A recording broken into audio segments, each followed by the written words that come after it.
আমাদের শিক্ষার্থীরা দেখছে যে অনলাইনে প্রচুর পরিমাণে এডিক্টেড থাকে এডমিশনের সময় অমুক ভাইয়ার সাজেশন তমুক ভাইয়ার এটা মডেল টেস্ট এটা সেটা করে ব্যস্ত থাকে অমুক ভাইয়ার আবার অনলাইন বেস থাকে এটা সেটা থাকে। তুমি কি অনলাইনে এডিক্টেড ছিলা এডমিশনে? ফ্র্যাঙ্কলি স্পিকিং আমার হচ্ছে জীবনের প্রথম স্মার্টফোন আমি এই ঈদে কিনেছি, ঈদের দিন রাত্রেবেলা। মানে ঢাকা ভার্সিটিতে চান্স পাওয়ার পরে? ঢাকা ভার্সিটিতে চান্স পাওয়ার পরে গিফট হিসেবে আমাকে দিয়েছে বাসার থেকে। এর আগে আমার ওই যে ছোট্ট একটা স্যামসাং এর যে গুরু মিউজিক ফোন থাকে ওই শুধু কল রিসিভ করা যায়, আমার ওই ফোন ছিল। বেস্ট। তার সত্যি কথা আমি আশা করি আমি একটু আগে বলে যে আমি জানতে চাইনি, হঠাৎ করে একদম সবাই সামনে জানতে চাইছি, কারণ হচ্ছে যে সাধারণত যারা ঢাকা ভার্সিটিতে টপ 10-এ থাকে বা টপ লিস্টে থাকে টপ 20-তে তাদের বেশিরভাগই একটা গল্প শুনতে হয় আমার যে তারা স্মার্টফোন ইউজ করে না বা এরকম। বরাবর মতোই মাহিও সেম বরাবরের মতো।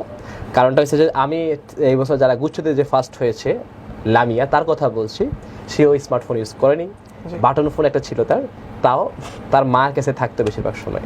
অর্থাৎ এই পরিস্থিতি আসার পরে তারপরে জীবনে সফলতা অর্জন করা সম্ভব।